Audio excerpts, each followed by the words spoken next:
Hello. Hey guys. What's up, Wing Chun? Hey Sal. What's up, Peepzilla? Nice of you to join. Hey Hope. Glad you could join. Hey Katie. Glad you made it. What's up, Dan? You hope there's significantly less toe sucking in this chapter? What do you mean? You didn't like the toe sucking from the last chapter? What's up, Losh? Glad you're here.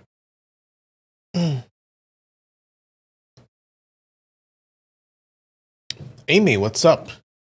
Greek yogurt, hi. Nikki, glad you could join. Hey, Mohammed. Gary, what's up? Leia.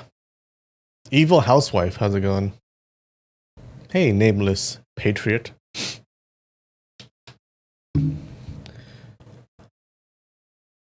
You didn't like the toe sucking from last chapter? Give me a sec. It's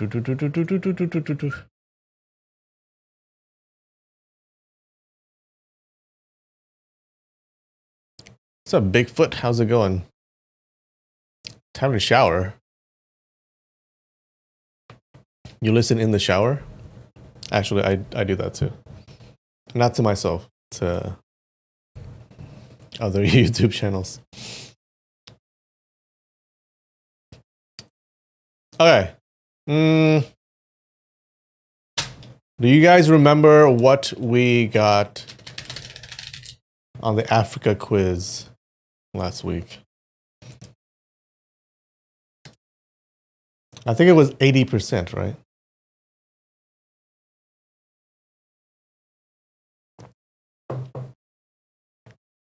Did we get 80%? Sean Kitty. Okay, hi. Stop it.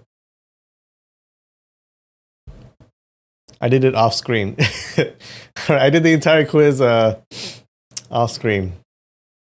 True. But I got 80%. Last week counted. It was 80. It was 80, okay? Now we're shooting for the moon today, kids. Shooting for the moon. We're shooting for 81%. I know, it's really hard.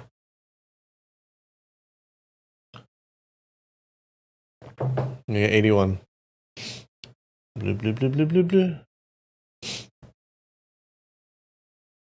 Wait, I keep forgetting. Is this Ethiopia or is this Ethiopia? Da, da, da, da, da. I'm getting really good at this. Lesotho is here. Which one's the Democratic? Fuck! Kenya is here. Eritrea. Sierra Leone. Somalia. Tunisia. Mozambique. Is this one? Botswana.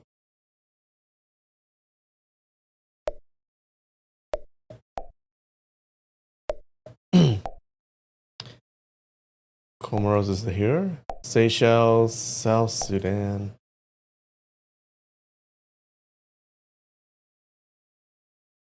Nigeria.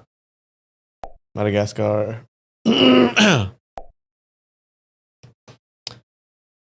Gabon is here. Yes.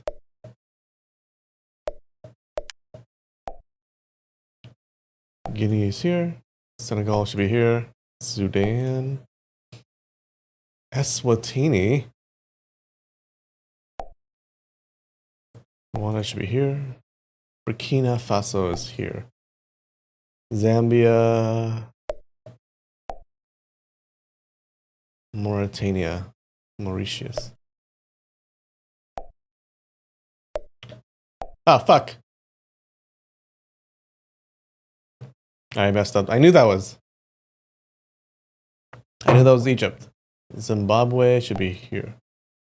Ivory Coast is this one. Ghana. Morocco. Liberia.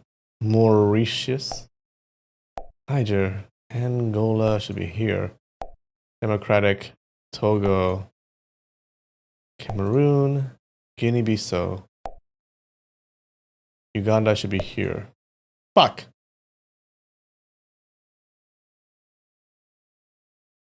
Where's Uganda? Oh. Burundi, Djibouti, Gambia, Benin, Cape Verde should be here. Egypt, Malawi, Namibia. Sahara. Oh! Guys. Guys. Now do you believe me? Now do you believe me? It's 83. I did get 80 last time, okay? 83. We're gonna get it. Alright. I think I got these down. It's these ones that I'm confused. The southern ones. Yeah. What is this? Mauritania. Yeah, I'm glad. Yeah, I'm very proud of remembering these. But I gotta remember these countries. And that's it. We're good. We're good.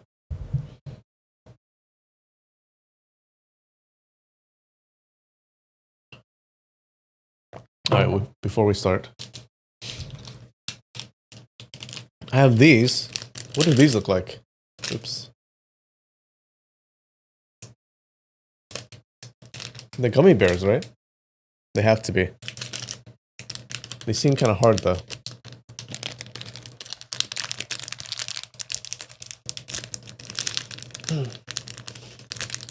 Alright, which one should I eat? We got orange, we got green, we got yellow. Let's eat green. Green has got to be lime, right? Oh god! It's a gummy bear. Well, look what happened. Why? It's a deformed one. Oh no!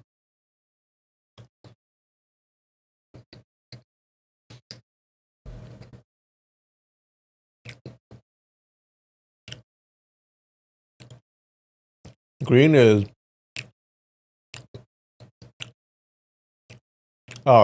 green is green apple. It's not lime.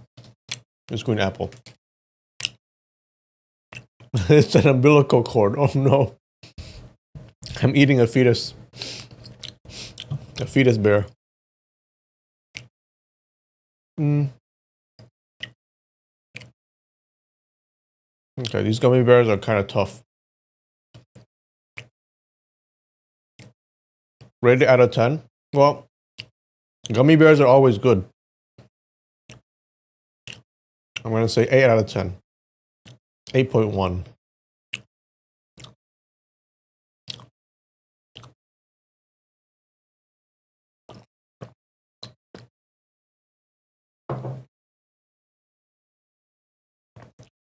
What's up, Miss Hazel? Aruba. Nice. How are things in Aruba?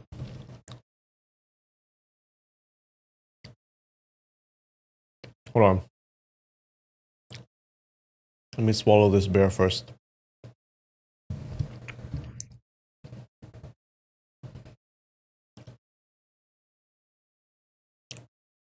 All right.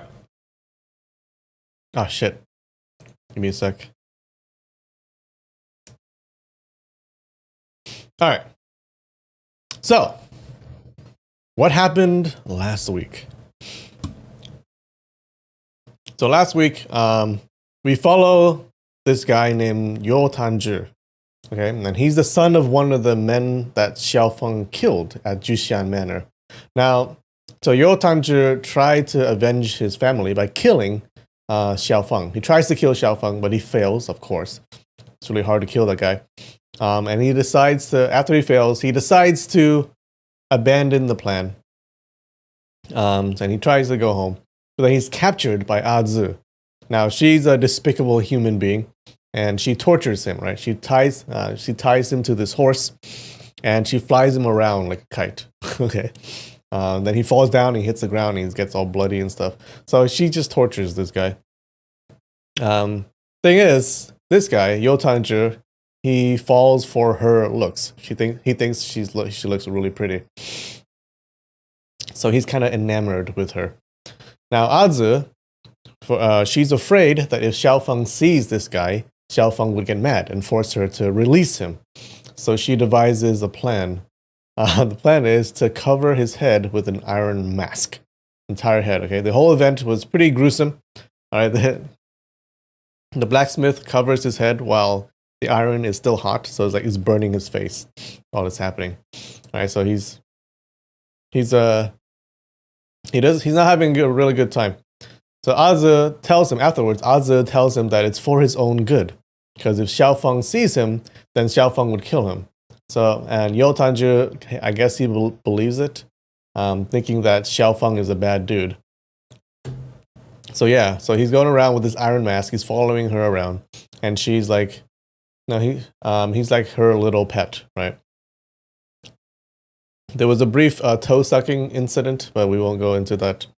One day, she wants to test the strength of the iron mask. So she tells Yotanju to stick his head in the cage of a lion and let the lion bite it to see if it breaks. All right, and that's where we stopped.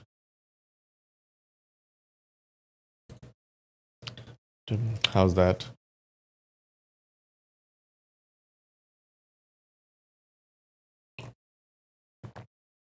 You switched over to Black Forest gummy bears. What are those? What is that?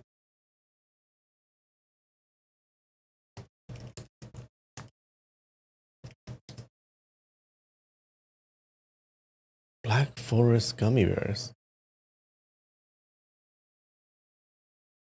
Oh, it's a brand? Okay, I thought it's like some kind of type. Okay. It uses real fruit juice? Gotcha.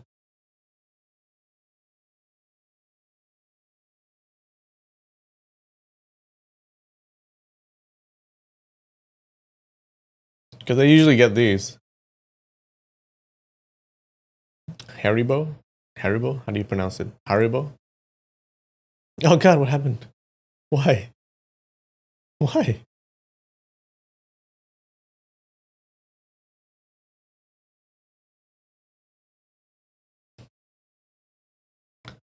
Alright, give me a sec.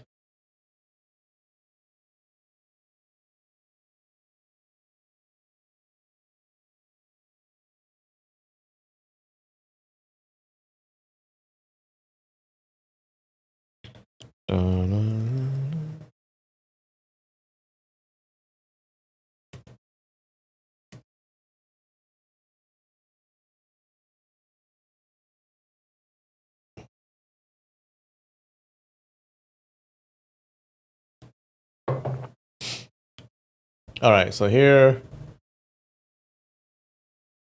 she tells him to go stick his head in the cage. Let the lion give it a few bites and check it if he can break the iron mask. Alright. Chapter 28, Part 2.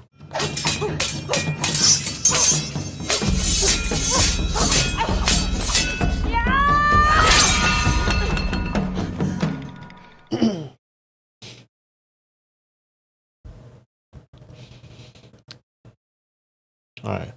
Yotanju had a huge shock. He said, This can't be tested. If the mask really breaks, then my head. Azu said, What use are you? You are afraid of such small matters? A real man should not be afraid of dying. Furthermore, I think the mask will probably not break. Yotanju replied, Miss, you can't play around with such matters. Even if the mask doesn't break, this beast will flatten the mask in my head. Azu chuckled.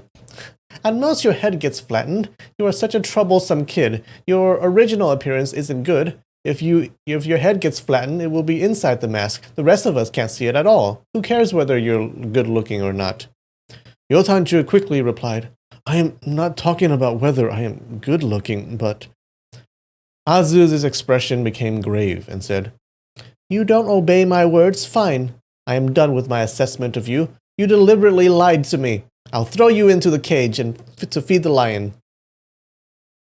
She instructed the attendant using the Khitan's language. The attendant replied affirmative. and started dragging Yotanju's arm. Yotanju pondered, if I get thrown into the cage, how can I even survive? It's better to just obey her words, stick my head into the cage, and try my luck. He shouted, don't drag me in! Don't drag me in, miss! I will obey you! Azu smiled and said, that's a good boy. Let me tell you, whatever I tell you next time, just do it immediately. Stop giving excuses and making me angry. Attendant, give him 30 lashes. The attendant replied affirmative and took the leather whip from the lion tamer. With a shwa sound, he lashed it on Yotanju's back. Yotanju cried out in pain. Azu said, Iron Clown, that's his name, that's the name she gives to him. Iron Clown, let me tell you, when I ask someone to hit you, I actually think highly of you. You making so much noise, you dislike me hitting you, is that it? Yotanju replied, I like you very much. I thank Miss for bestowing kindness on me. Good, carry on hitting. The attendant consecutively lashed out 10 times. Yotanju gritted his teeth and endured. He didn't make a single sound. Luckily, he was wearing an iron mask, and the whip avoided his head. He could endure lashings on his chest and back. Azu saw him endure silently. She felt it was boring and said, Iron Clown, you say you like me to call someone to beat you, correct? Yes. Is your word true or false? Are you fabricating lies to deceive me? It's true. I wouldn't dare lie to Miss. Since you like it so much, why don't you laugh? Why don't you shout out and say that it feels good? Oh, I hate her. Yotanju was scared out of his wits under her torture. He even forgot to be angry and replied, Miss treats me very well. You ask someone to hit me. It feels good. Excellent. Let's try it again. With the pai sound, the whip lashed out again. Yotanju quickly said, Miss, thank you for saving my life. This whip feels good. He was lashed for over 20 times in an instant. Combined with the previous whippings, it was already more than 30 lashes. Azu waved her hand and said, Forget it. It's enough for today. Stick your head in the cage.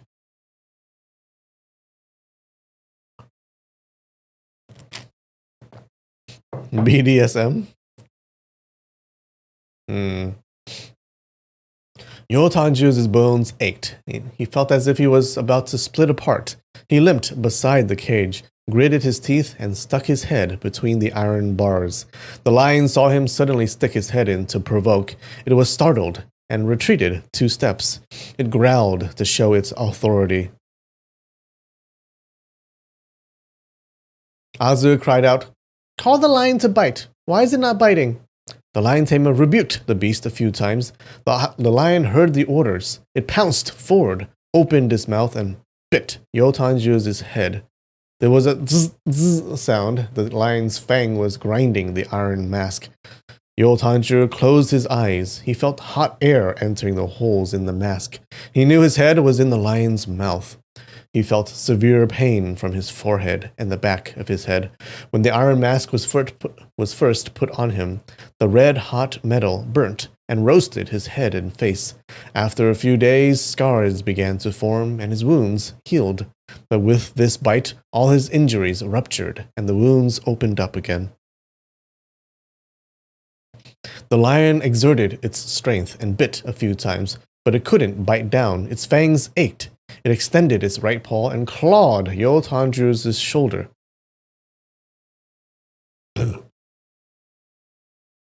Yotanju felt severe pain from his shoulder and cried out with an ah sound. The lion detected a loud noise within its mouth. It was shocked. It opened its mouth to release the head and retreated into a corner in the cage. The lion tamer rebuked loudly. He urged the lion to bite Yotanju again. Yotanju was furious. He stretched out his hand to grab the back of the tamer's neck. He pushed and inserted the tamer's head into the cage. The lion tamer cried out loudly. Whoa. Azu applauded and laughed. Very good, very good. No one is to interfere. Let both of them fight it out among themselves.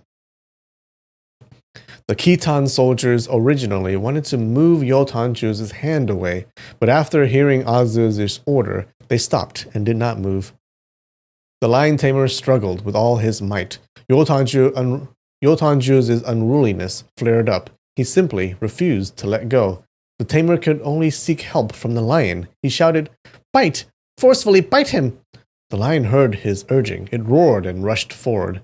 The beast knew its purpose it was supposed to bite forcefully, but it didn't know what to bite.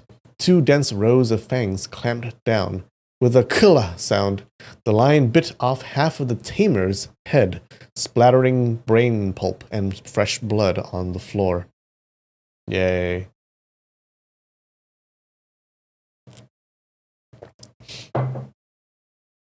You know, that lion tamer was, he probably wasn't a nice guy anyways, right?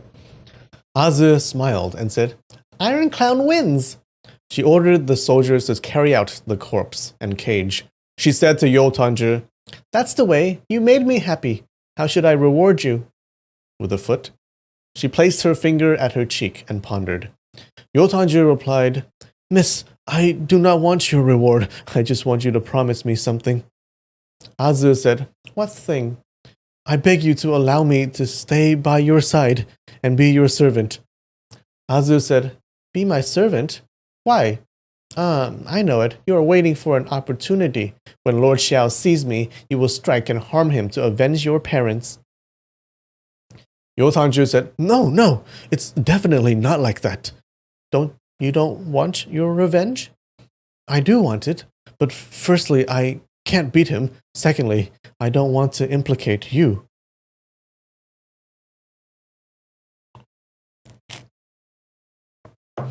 Azu said, "Then why do you want to be my servant?" "Miss is a goddess that descended from heaven, the #1 beauty in the entire world. I wish to see you every day." Oh God. His words were really frivolous based on his current situation. He was way too bold. But when Azu listened to it, she felt good. She was still a child, although her appearance was elegant. Her body features had not fully developed. After a long period of injuries, she became thin and haggard. As for #1 beauty in the entire world, it was far from the actual truth. When she heard someone compliment her appearance, she could not help but feel happy. Bells for the lion tamer? If you wish.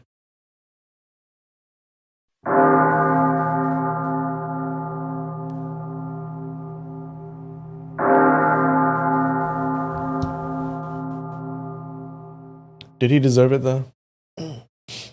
As she was about to approve Yotanju's request, the palace guard suddenly reported, "Lord Xiao arrives!" Azu gave a glance at Yotanju and said softly, "Lord Xiao is coming.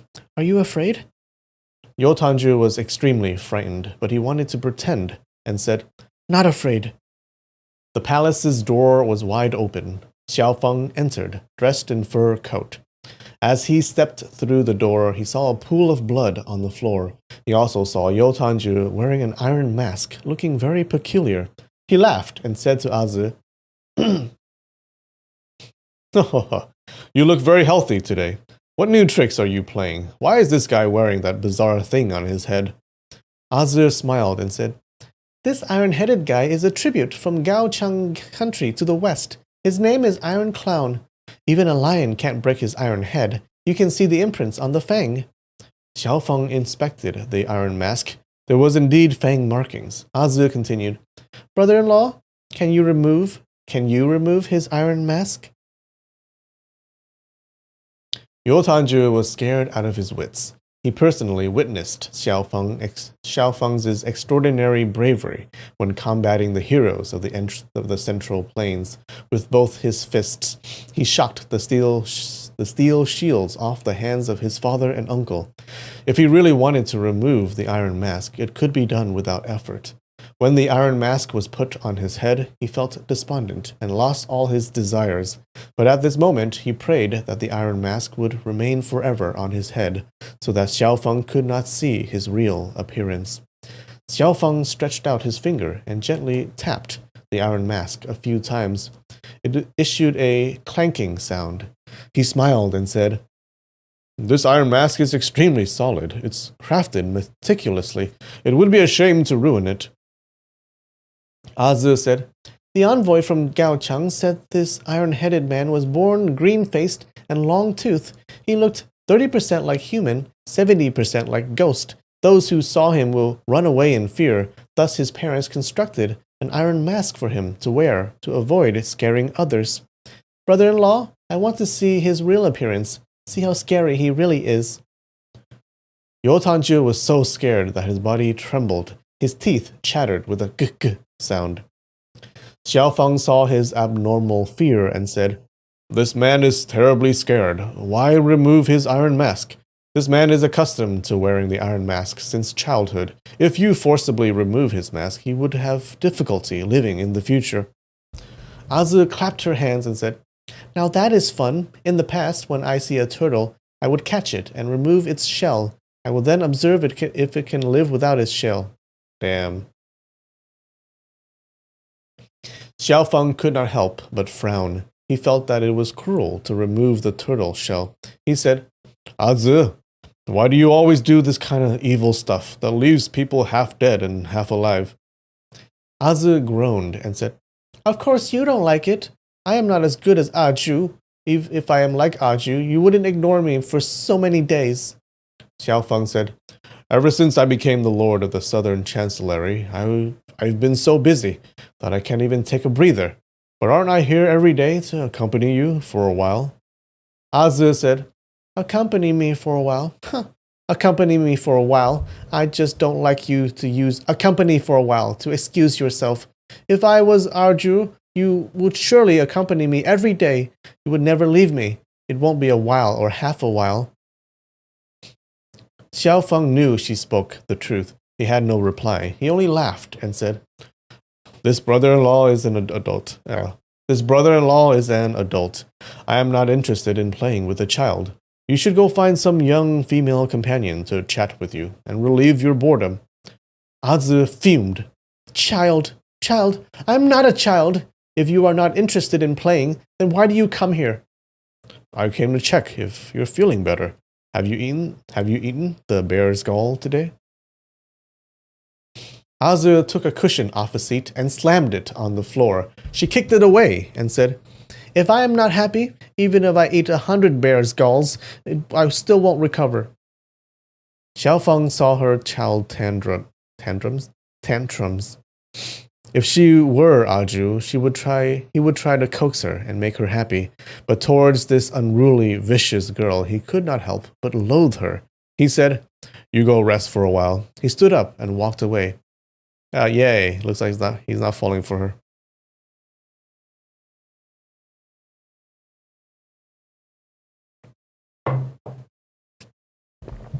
Yeah, looks like he still hates her. Azu stared at his back. As she was about to cry, she saw Yo Tanzhi. She vented her anger on him and shouted, "Attendant, give him another 30 lashes." The attendant replied, "Affirmative," and picked up the whip. Yo Tanzhi said loudly, "Miss, what mistake did I make?" Azu did not reply to him, and she waved her hand and said, "Lash him." With a shua sound, the attendant lashed down with his whip. Yo Tanzhi said, "Miss, what mistake did I make? You have to at least tell me I committed. You have to tell me lest I commit it again." The attendant lashed him again and again.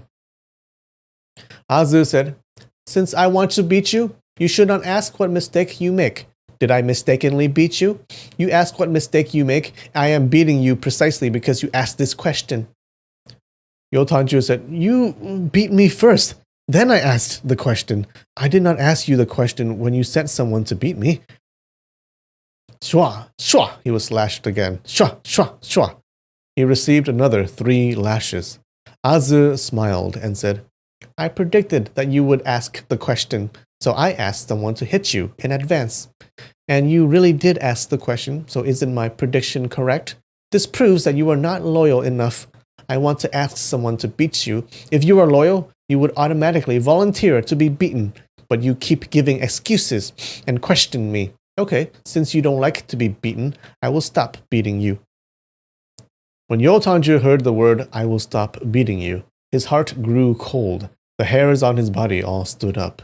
He knew that if Azu stopped beating him, she would definitely come up with a punishment that is 10 times more atrocious than whipping. It was better to just endure the 30 lashes. He quickly said, Yes, it's subordinates' fault. Miss is showing great kindness by beating me. It is beneficial to subordinates' body. I beseech Miss to whip me more. The more, the better.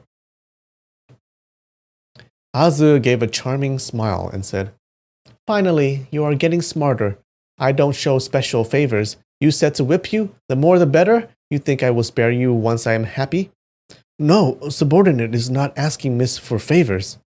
You said the more the better. It is really your heartfelt desire? Yes, it's subordinate's heartfelt desire. That being the case, I'll grant you your wish. Attendant, give him 100 lashes. He likes being whipped. Yo Tanju was shocked. He thought, getting whipped 100 times? Can I still survive? But things had already reached this stage. Even if he was not willing, they would still whip him. It was pointless to debate further. He remained silent. Azu said, Why aren't you speaking? You are not willing? I asked someone to beat you. You think it's unfair? Yo Tanju said, Subordinate is completely convinced. I know that Miss granted my request solely out of good intentions. Azu said, Then why aren't you speaking just now? Yo Tanju did not know how to reply. He was in a daze for a while before saying, This subordinate thinks that Miss has shown great kindness on me. Subordinate is very appreciative. I don't know what to say. I don't know how to repay Miss in the future. Azu said, Aha! You say you want to repay me. I whip you now. You will remember every single whip and remember the hate. Yo Tanju repeatedly shook his head and said, No, it's not true. I said to repay Miss really repay. Subordinate is willing to risk my own life and sacrifice myself for you.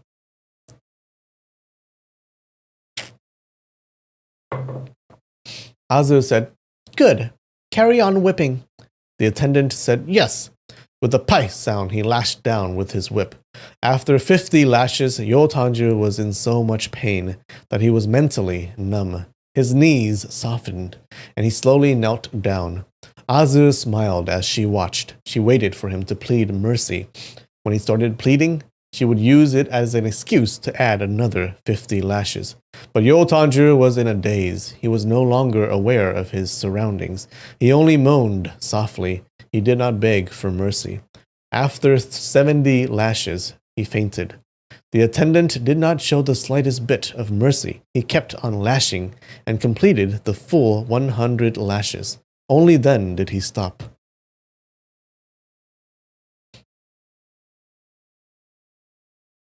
How could this guy still be alive? Azu saw Yo Tanju was on the verge of death. He had a high chance of dying. She felt disappointed. She thought of Xiao Feng's indifferent attitude towards her.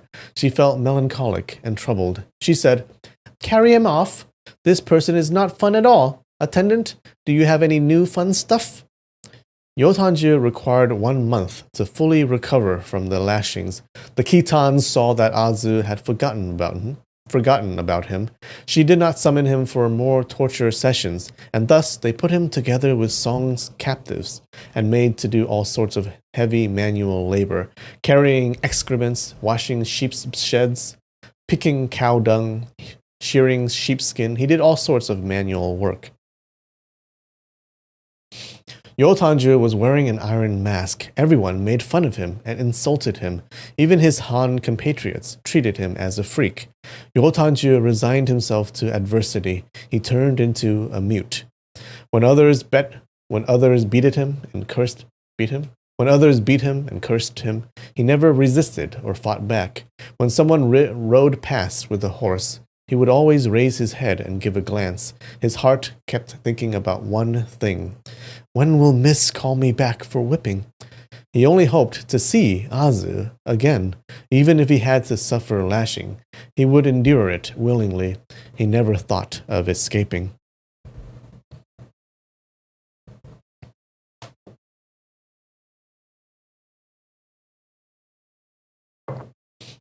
Two months passed by. The weather gradually got warmer. Yotanju was with the captives, carrying soil and bricks to strengthen the southern walls outside Nanjing. Suddenly, he heard the sound of horses' hooves. A few horses came galloping from the south. He heard a melodious voice laughing. Ayo, this Iron Clown is not dead yet. I thought he was dead already. Iron Clown, come over. It was Azuz's voice. He's lost it. He's unhinged. Yotanju prayed day and night. He waited for this exact moment of glory. When he heard Azu call him, both his legs seemed to be rooted to the ground. He couldn't move an inch, but his heart was thumping madly. His palms sweated. Mom's spaghetti. Azu called again. Iron Clown, goddammit! I'm asking you to come over. You didn't hear it, eh? Only now did Yotanju respond. Yes, miss. He turned and walked towards her horse. He could not help but raise his head to look at her eyes. After being separated for 4 months, Azuz's face was rosy. She looked even more beautiful. Yotanju's heart gave a thump. He stumbled and fell down. The crowd burst out in laughter. He hastily climbed up, not daring to look at her again. He quickly walked towards her. Azu was in a good mood. She laughed. Iron Clown, how come you didn't die? Yotanju said, I said I wanted to repay Mrs. Kindness. I haven't repaid it yet. I can't simply die. Azu liked this very much. She smiled tenderly and said, I am currently looking for a loyal lackey to do something for me. The Khitans are coarse and careless. They might mess things up. You didn't die. That's good. Follow me. Yotanju replied, yes, and followed behind her horse. You feel no sympathy for him or her? Yeah, me neither. Azu waved her hand, and her attendant, along with 3 Khitan guards, went back. They did not follow. The attendant knew that regardless of what she says, Azu could not be persuaded. But fortunately, this iron-head man looks weak and cowardly. There was no harm in letting him follow the princess. She said, Miss, please return early. And the 4 of them dismounted from their horses and waited by the city gate. Azu traveled slowly on her horse. After walking about 7 to 8 li, the route was getting worse. The route was getting more and more deserted. They turned into a spooky valley. The ground was covered with rotten grass and leaves. As they traveled a few more li, the mountain road got rugged. Azu could no longer travel on her horse. She dismounted. She ordered Yotanju to guide the horse, and they kept on walking. The surroundings were gloomy. Cold wind blew from the mountain valley down to the narrow road. The wind made their skin sore. Azu said, Okay, it's here. She ordered Yotanju to tie the horse to a tree and continued, The things you see today, you cannot leak out the slightest bit of information to others. You cannot even mention it in front of me. Do you understand? Yotanju said, Yes, yes. His happiness was raging wildly. Yeah, well, not the only thing raging. Azu only wanted him as her follower. They even came to this deserted place. Even if she whipped him severely, he would gladly endure it. Wait, Azu only wanted him as her follower. Azu stretched her hands into her bosom and retrieved a yellow wooden tripod. She placed it on the floor and said, Later, if some bizarre bugs start appearing, you shouldn't panic. You definitely cannot make any sound. Yotanju replied, Yes.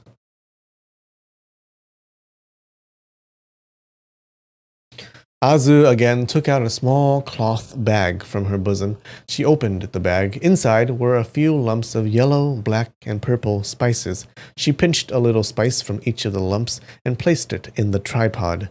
She lit her flint and made a fire. Afterwards, she closed the cover of the tripod. She said, let's go wait by that tree side." Azu sat down under a tree. Yotanju dared not sit beside her, separated by a few jang. He sat on top of a rock facing the wind.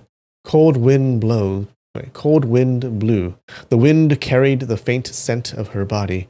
Yotanju could not refrain from being delirious with passion. He actually got to experience such a moment in life.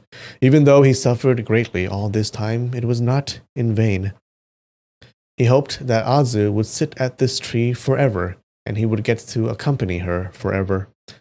As he was getting drunk with passion, suddenly he heard a rustling sound in the bushes. A scarlet creature was moving within the grass. It was a large centipede. Its body glistened. A tumor protruded on its forehead. It was obviously different from regular centipedes. The centipede detected the fragrance from the wooden tripod. It weaved its way towards the tripod. It entered it from a hole at the bottom, and it did not come out again after that. Azu took out a piece of brocade from her bosom. Her footstep lightened, and she gingerly approached the wooden tripod. She covered the tripod with the brocade and wrapped it firmly. Fearing the centipede might escape, she put the tripod in a leather bag hanging off the horse. She smiled and said, "Let's go." She mounted the horse and left. Yotanju followed behind her, wondering, "That wooden tripod is extremely bizarre, but it's most probably due to the burning of spices that was attracting the large centipede. What is so fun about the large centipede? Miss has to travel such a long way to this mountain valley to catch it."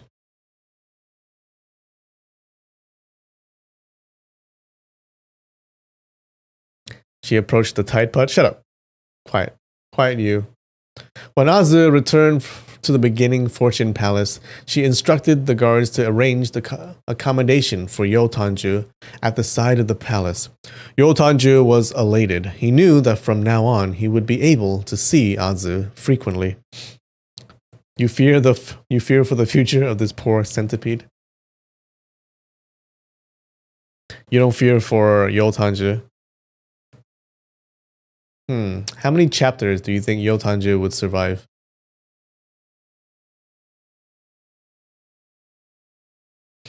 Sure enough, on the next morning, Azu wait, we can do a poll, right? Hold on, how do I do that?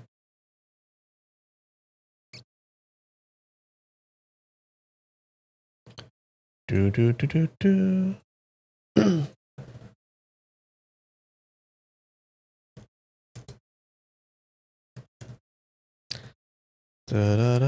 Da.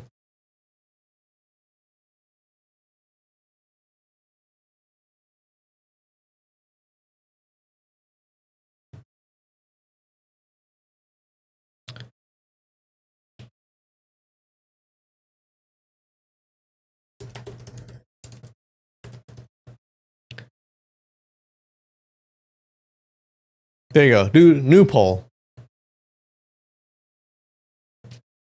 How many chapters will Yotanju survive?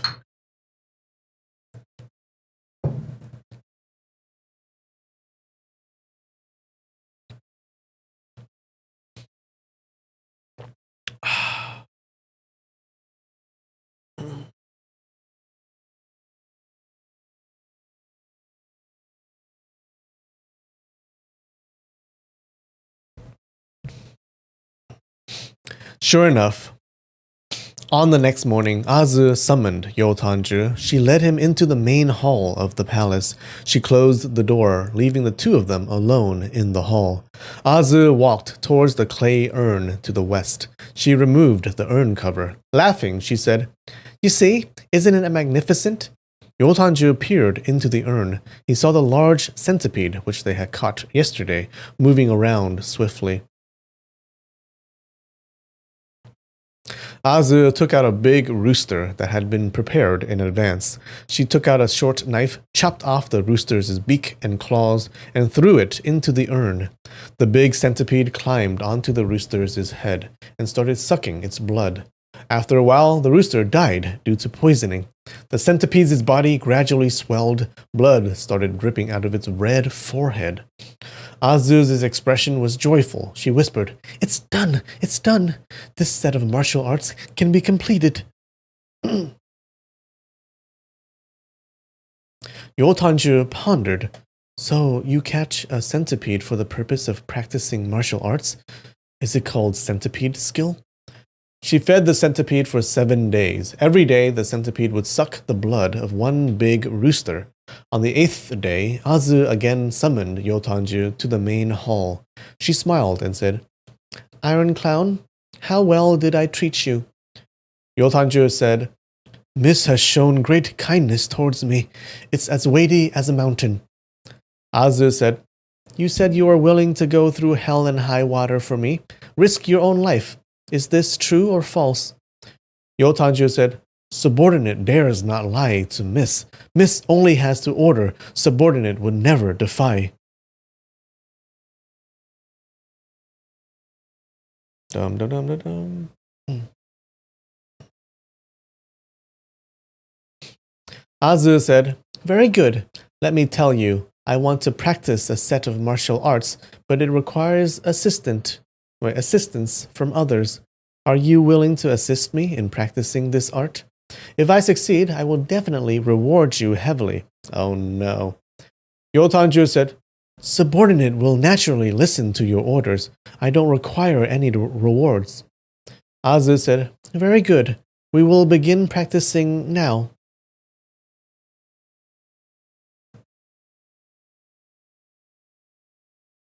All right, ending the poll.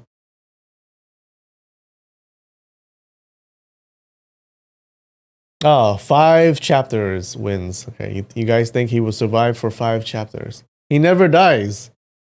That's a close second.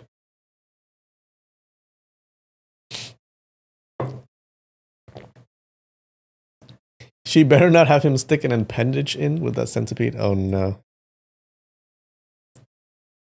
Why does your mind automatically go to that?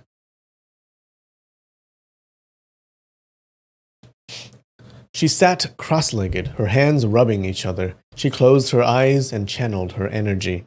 After a while, she said, "You, go stick your hand into the urn. The centipede will definitely bite you. You must not move at all. Let it suck your blood. The more blood, the better." These past 7 days, Yotanju saw that the centipede only needed to suck a few mouthfuls of blood from the rooster. The healthy and lively rooster would drop dead immediately. It could be deduced that the centipede's poison was no small matter. When he listened to Azu, he could not help but hesitate and did not reply. Azu's expression became grave. She asked, "Why, you are not willing?" Yotanju said, "It's not that I am unwilling, but. Azu said, But this centipede is extremely poisonous. You are afraid of dying, is that correct? You are a human, or are you a human or a rooster?" Yotanju said, "I am not a rooster." "Precisely. The rooster would die when its blood is sucked by the centipede. You are not a rooster. How would you die? You said you are willing to go through hell and high water for me, risk getting your body and bones crushed. This centipede would only suck a little bit of your blood, for fun. Would your body and bones get crushed?"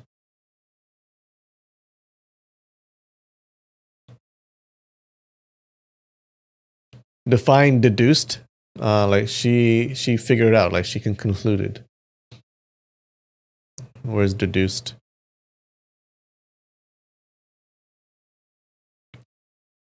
Yeah, like it can be concluded. It can be figured out.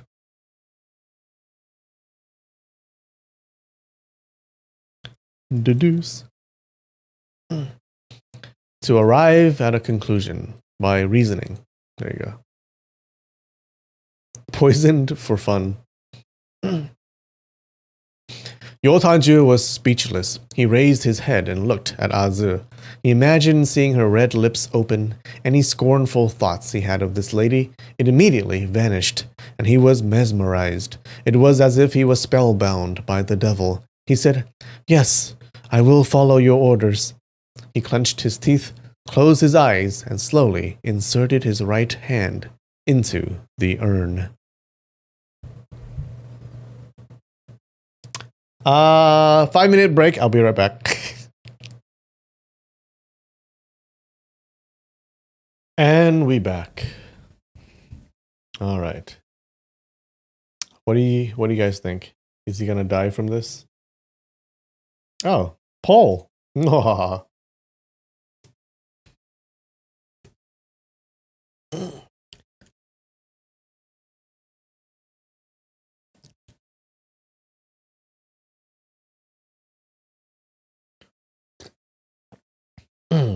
All right. Let's see what happens.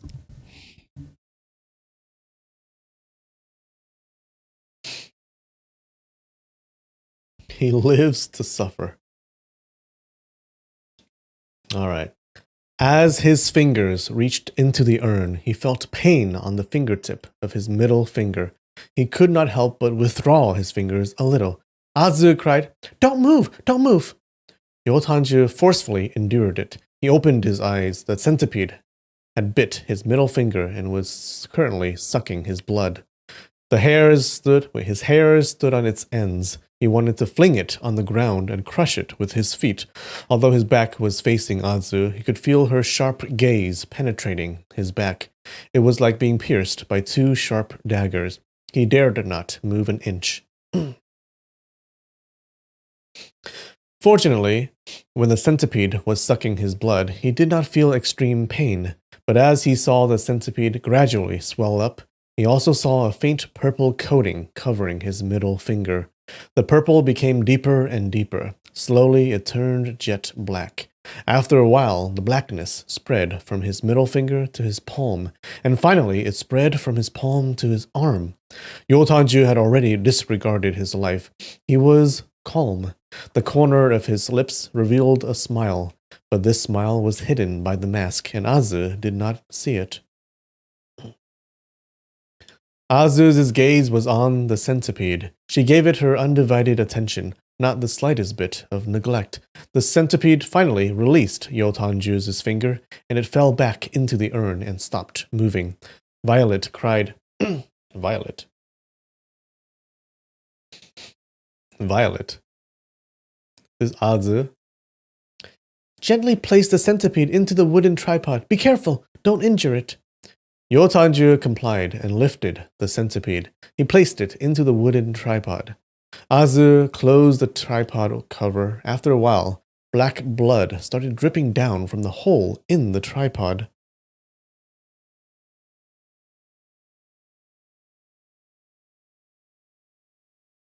Get wrecked, dumb bug. Okay. Alright, most people think he won't die from this. Okay, we'll see. Azu's face revealed great happiness. She quickly extended her palm to catch the blood droplets. She sat cross-legged and channeled her energy. The blood droplets diffused into her palm. Yotanju pondered. That is my blood, but she absorbed it into her body. It seems she is practicing poison centipede palm.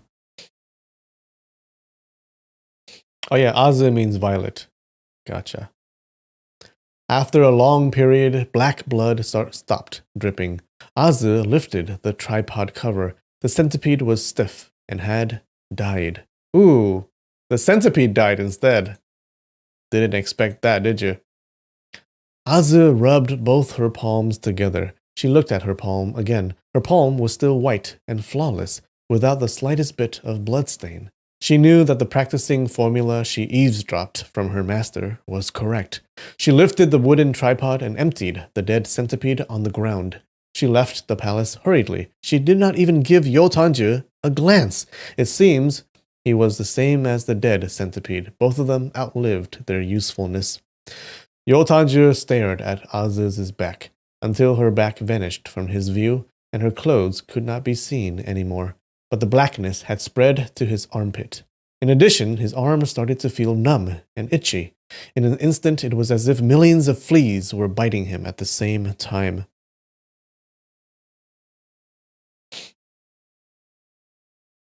He burst out screaming. He jumped up and started scratching. Once he started scratching, the itch became worse, and it seemed to go deep into his bone marrow. Bugs were crawling around his heart and lungs, wriggling and moving. Pain can be endured, but this itch was impossible to resist. He kept jumping up and down and screaming. Dung, dung sounds rang out as he banged his head on the wall. He prayed that he could faint immediately and lose his consciousness to avoid having to bear this strange itch. He kept knocking and banging himself. An item fell out of his bosom. The oilcloth wrappings loosened, revealing a yellow book. It was a Sanskrit manual picked up by him the last time. Under the severe itch, he did not bother to pick up the book, but he saw the book flipped open. The itch was really hard to bear. Yo Tanju rolled on the floor after a round of random scratching and knocking. He bent over and panted. Tears, mucus, and saliva all flowed out of the mouth hole of the iron mask, dripping onto the Sanskrit manual.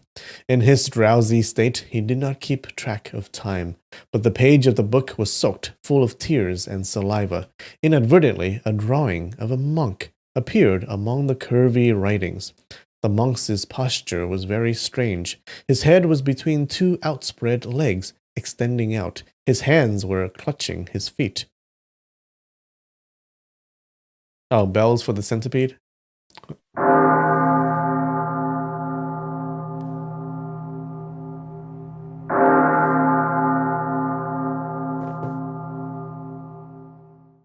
Poor centipede. He was just trying to live.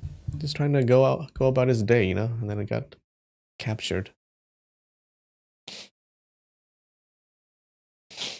He was not in the mood to think of the odd posture. He couldn't even breathe due to the itch. He lay on the ground, randomly tearing his clothes to pieces. So apparently his tears and saliva soaked the book, and then this drawing appeared. He lay on the ground randomly, tearing his clothes to pieces. He violently rubbed his skin on the ground. In an instant, blood oozed out from his skin. He was rubbing randomly. Suddenly, he slipped, and his head crossed over between his two legs. He was wearing an iron mask. He was stuck and could not withdraw his head. He stretched out his hand to assist. His right hand clutched his right foot, but he was too worn out and dead tired. He couldn't move. He had to temporarily stay his hand and regain his breath. Inadvertently, he saw the book in front of him. The book depicted a skinny monk. The posture was similar to his current posture. He felt amazed and found it funny. But the strangest thing was after maintaining this posture, his bodily itch felt bearable. His breathing also became smoother. Thus, he did not try to withdraw his head from his legs. He continued lying on the ground. He heartily followed the monk's posture depicted in the drawing. His left hand clutched his left foot, chin touching the ground. This way, his posture was completely identical to the monk, and he found it easier to breathe. As he maintained the posture, his eyes got closer to the book. He looked at the monk again. Two large yellow words were written beside the monk. It was crooked and strange. There were many small red arrows on the word. As Yo Tanju maintained this posture, he was extremely tired and immediately let go of his hands and stood up. Once he stood up, the itch became so bad that he couldn't breathe. He quickly stuck his head between his legs, hands clutching his feet, chin touching the ground. As he made this odd posture, his breathing immediately became smoother. He dared not move anymore. After a long time, he became bored. He looked at the drawing of the monk and at the two strange words. He looked at the small arrows on the word. He instinctively pondered about the small arrows. The strange itch on his right arm seemed to turn into a line of warm energy. It circulated a few times around his throat and chest. It slowly dissipated and disappeared from his shoulders and from the top of his head. He kept looking at the small arrows on the word and pondered about them repeatedly, each time with a line of Each time, a line of warm energy would pass by his head, and the strange itch on his arm would reduce slightly. He was surprised, but he did not bother to think about the underlying reason. He just followed the same steps. After completing 30 cycles, he only felt a slight itch on his arm. After another 10 cycles, his fingers, palm, and arm were completely itch-free. Oh. He withdrew his head from his legs, extended his palm, and looked at it.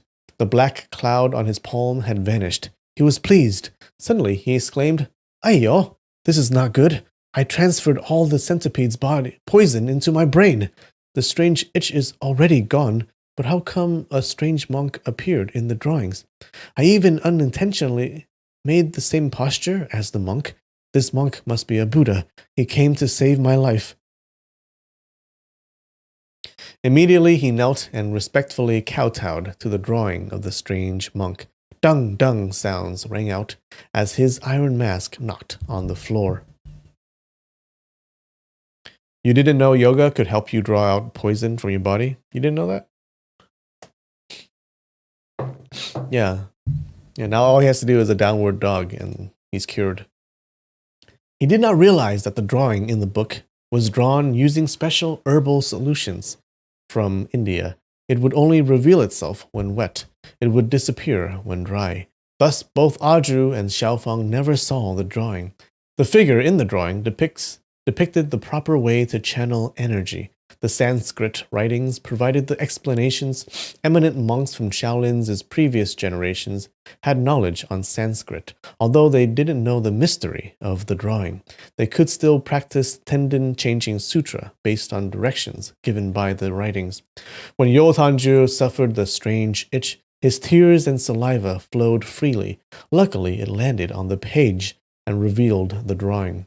The drawing was an ingenious method to neutralize external poison when practicing the skill. It was created by an ancient master from India as part of a set of secret yoga techniques. When Yo Tanju, it is yoga. When Yo Tanju made the posture, it was not completely by chance or coincidence. It was also due to natural human instincts. When he had trouble enduring the strange itch, it's natural human behavior to lower the head to the ground. Nothing strange or surprising, but his tears and saliva dripping on the page, it was really pure luck and coincidence. He was dumbstruck for a while. His exhaustion reached its limit. Immediately, he lay down and slept on the floor. On the morning of the second day, Azu hurriedly entered the palace. She saw his naked, bizarre appearance and gave an "ah" cry. She said, "Why aren't you dead yet?" Yo Tanju was shocked and replied, Subordinate is still alive." He secretly felt depressed. "It seems she thought I had died long ago." Azu said, "It's good that you are not dead. Quickly, dress yourself properly and follow me to catch poison bugs." Oh no, there's more. Yo Tanju said, "Yes." Azu followed, and he asked for clothes from Khitan soldiers. The head of a group of Khitan soldiers was very welcoming towards him. He gave him a set of clean clothes to change into. Azu brought Yo Tanju to the deserted mountain valley. She still used the divine wooden king tripod to attract poisonous bugs. She used rooster blood to feed the bugs and then let them suck the blood of Yo Tanju and then use the blood to practice her skill. The second bug was a green spider. The third one was a large scorpion. Yo Tanju followed the drawings on the book to neutralize the poison. At Xingxiu Si, whenever Azu saw her master practicing this divine skill, she would see a dead corpse every time. The people were all captured from nearby villages under the orders of her master. She expected Yo Tanju to die when he got poisoned by the bugs, but unexpectedly he didn't, and she could not help but feel secretly surprised. This catching of bugs for practicing a skill went on continuously. After 3 months, the number of poisonous bugs within 10 li of Nanjing City gradually decreased. The bugs attracted by the fragrance were all weak and frail. and not to Azu's liking. Thus, both of them have to move further out to catch them. On this day, they arrived at a place 30 li away from the city, spices burnt in the wooden tripod. After waiting for more than 2 hours, they finally heard something rustle in the bushes. It seemed to be some kind of snake or worm. Azu said, "Lay low." Immediately, Yotanju lowered his body. He heard a loud sound. It was not normal. The sound was mixed with a vomiting stench. Yotanju held his breath and did not move.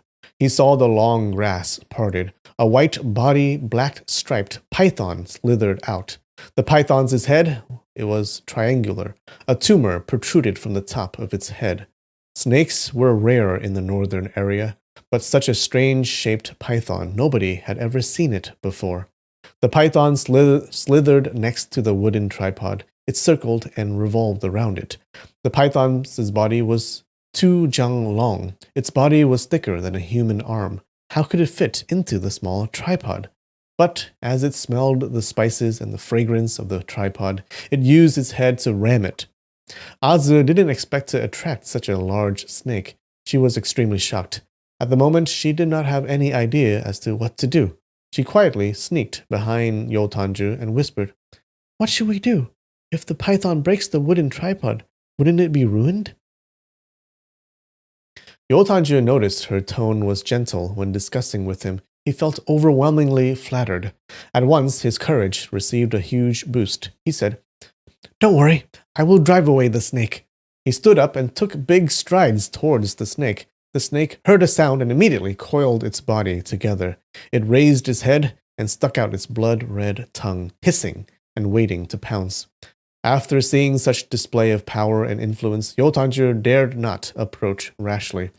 At this moment, he suddenly felt a burst of cold wind on his body. He saw a line of fire burning at the western corner. In no time, it burned in front of him. As the line got nearer, he saw that it's actually not a line of fire, but something crawling among the vegetation. Green grass immediately dried and charred when the thing touched it. At the same time, the air became colder and colder. He stepped a few steps back. The yellow line changed its direction and moved towards the wooden tripod.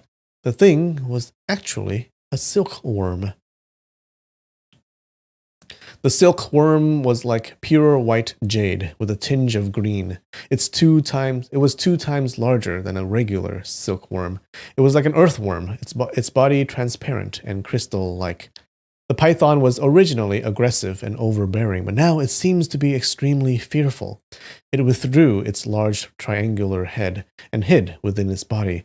The crystal silkworm was unusually swift and climbed onto the snake's body.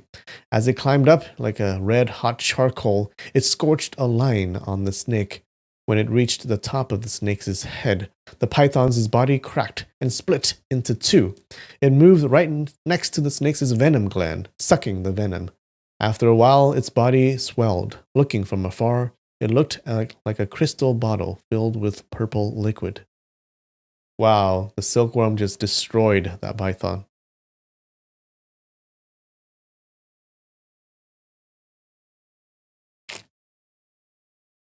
So this silkworm freezes everything around it. Azu was delighted. She whispered, "This silkworm is so powerful. It must be the king of all poisonous creatures." But Yotanju was secretly worried. If such venomous silkworm sucks my blood, I would really die this time. The silkworm circled around the wooden tripod. It crawled up the tripod. Immediately, burnt marks appeared on it. The silkworm seemed to have psychic powers. It went 1 round on top of the tripod. It seemed to know that if it entered, it would be in danger. Thus, it did not behave like other poisonous creatures. It climbed down and went northwest.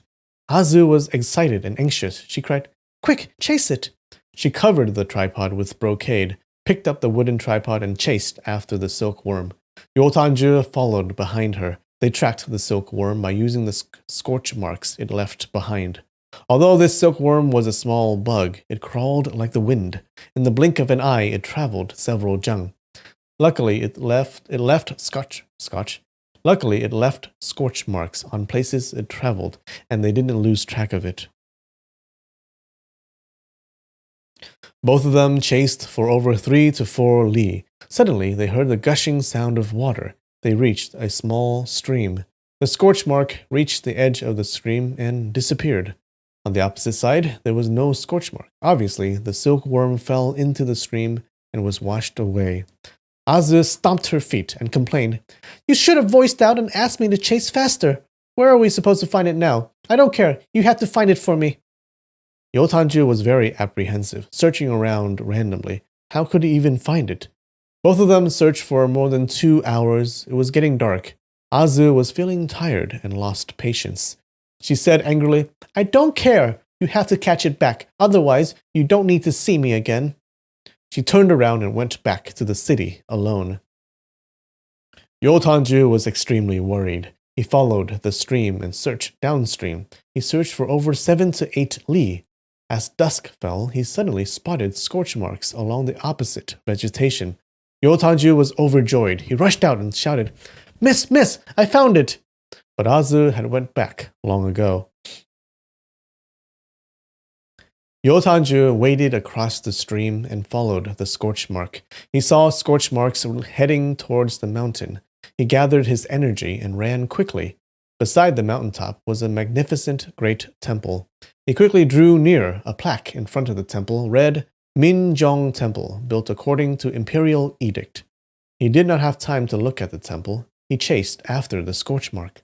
The mark bypassed the temple side and led to the back of it. He heard the sound of wooden fish and chanting of scriptures inside the temple. The monks were carrying out their prayer sessions. A wooden fish is a thing that monks beat on or tapped on with their sticks when they're praying. He was wearing an iron mask. He felt ashamed and fearful of being seen by the monks. Thus he followed the foot of the wall and quietly traveled.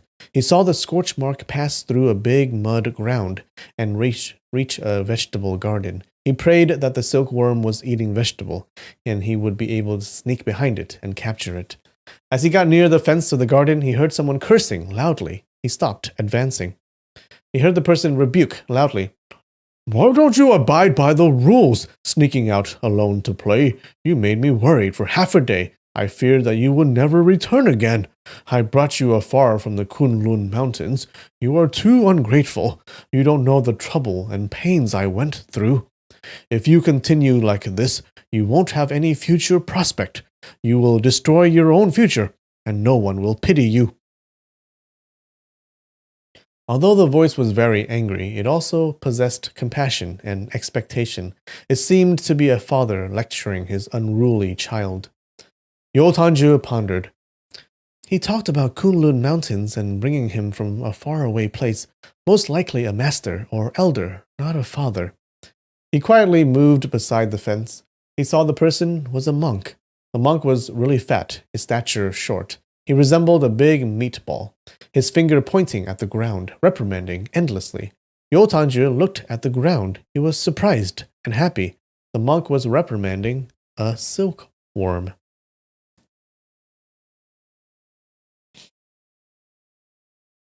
The appearance of the monk was already very strange, but talking to the silkworm, it was even more bizarre. The silkworm was moving on the ground rapidly. It seemed to be trying to escape, but it kept running into some kind of invisible wall, and it turned around immediately. Yotanju focused his gaze. There was a yellow circle on the ground. The silkworm rushed left and moved right, but it couldn't escape the circle. He immediately understood. The circle is drawn using some medicinal herb. This medicine must be that silkworm's black star. The monk scolded for a while. He retrieved something from his bosom and gnawed on it. It was a cooked lamb head. He ate with relish. He picked up a gourd near the pillar, unplugged it, lifted its neck, and drank from it endlessly. This monk drinks and eats meat. Yotanju caught a whiff of alcohol. He knew the gourd contained wine. He thought, "So, he is a monk that eats meat and drinks wine. It seems he raised this silkworm. He treasures and loves it very much. How should I go about stealing it?"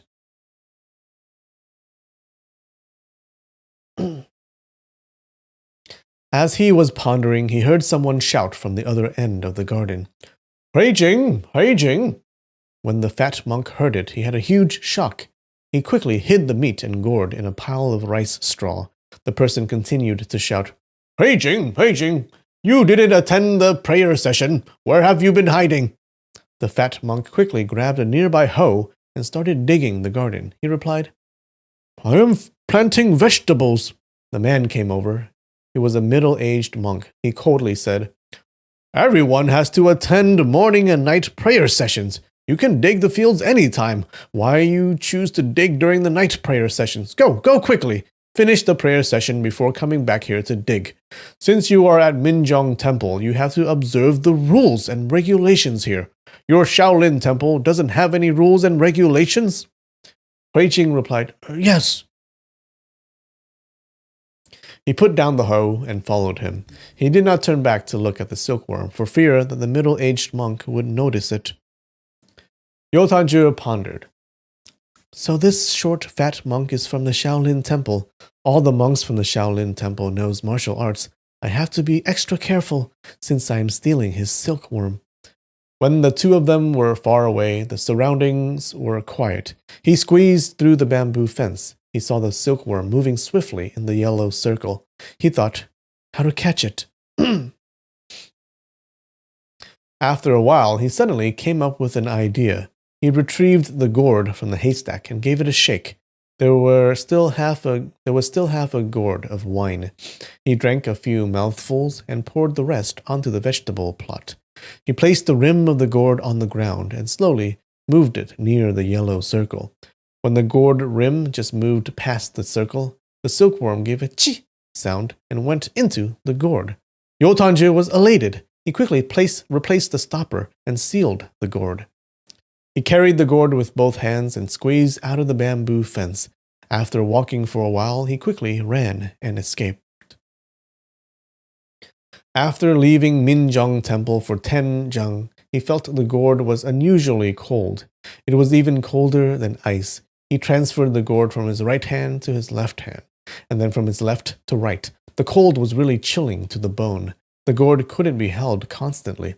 Without any good ideas, he placed the gourd on top of his head, this was even worse. Cold air spread throughout the iron mask. His head was freezing, and it became extremely painful.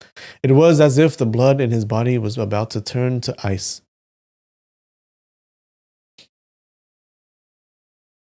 The pressing situation gave rise to a bright idea. He took off his belt and tied it around the gourd, holding the belt in his hand. The belt could not transmit cold, and thus he was able to hold on to it. But the gourd still gave off cold air. After a while, a layer of frost formed on the gourd surface.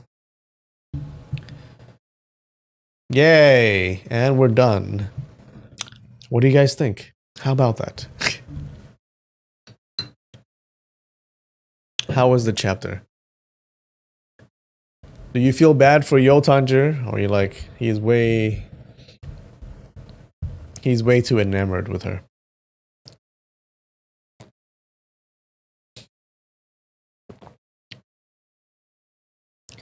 At least there were no toe sucking in this chapter. You feel bad for him? Chapter's all about fantastic bugs. We had scorpions, we had centipedes, we have silkworms.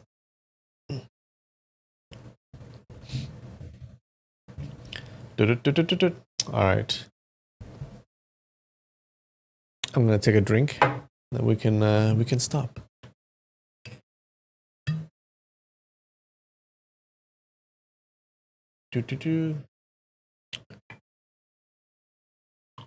What do you think is gonna happen next? What's gonna happen in the story? Cheers.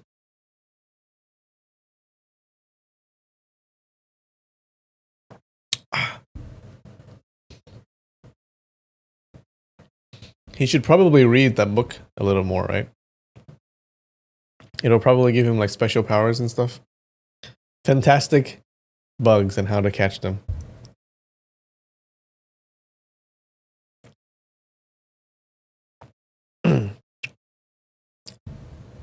Alright, guys.